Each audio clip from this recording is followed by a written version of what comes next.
দুঃশাসনের কারণে শাহীন ইসলাম তুহিনকে অন্যায়ভাবে মামলায় মিথ্যা মামলায় জড়িয়ে আজকে কারাদণ্ড দেওয়া হয়েছে। আজকে তিনি আইনের উপর শ্রদ্ধাশীল হয়ে আজকে তিনি আত্মসমর্পণ করেছেন। ইনশাল্লাহ তিনি তাড়াতাড়ি জনগণের মাঝে ফিরে আসবেন। দীর্ঘ 17 বছর পর বাইকে দেখলেন, আপনার আপন ভাই 18 বছর 15 দিন পর তার সঙ্গে দেখা হলো। খুবই আনন্দিত আমরা, তার শুভকামনা করছি। আল্লাহ যেন তাকে সুস্থ শরীরে আমাদের কাছে আবার ফিরিয়ে দেয়, এই আল্লাহর কাছে এটাই কামনা করি।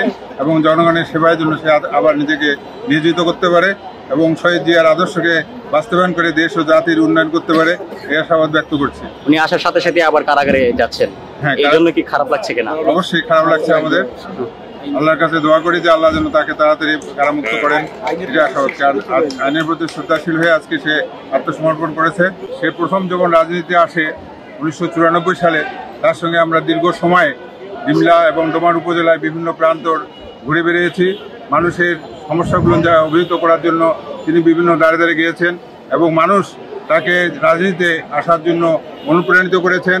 এবং অত্র এলাকায় ডোমার ডিমলার অবহেলিত জায়গা, যে সমস্ত অনুন্নয়ন জায়গাগুলো আছে, স্কুল শিক্ষা প্রতিষ্ঠান থেকে তিস্তা নদীর বাঁধ রোধ, খরস্রোতা রোধ করার জন্য, তিস্তা নদীর হাত থেকে জনগণকে উদ্ধার করার জন্য তিনি তার প্রধানমন্ত্রী বেগম খালেদা জিয়ার সাহায্যে, তার সহযোগিতায় বিভিন্ন বাঁধ নির্মাণ করে অত্র এলাকায় আজকে খুবই গৌরবান্বিত এবং তিনি জনগণের খুবই কাছের বন্ধু হিসাবে পরিচিত আছেন।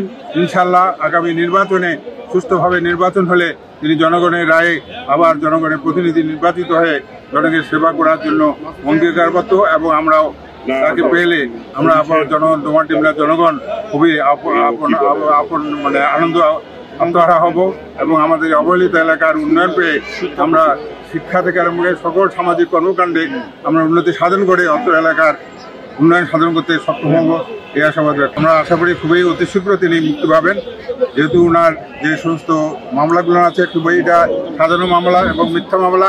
তিনি কোনো রকম অন্যায় করেনি, আমাদের জানা মতে তিনি কোনো অন্যায়কে প্রশ্রয় দেন না এবং কোনো রকম দুর্নীতির সঙ্গে তিনি জড়িত নন। তার স্ত্রী 1910 সালে মারা গেছেন, 2010 সালে দুবাইতে মারা গিয়েছিলেন এবং তার জানাজা এখানে বাংলাদেশে হয়েছিল।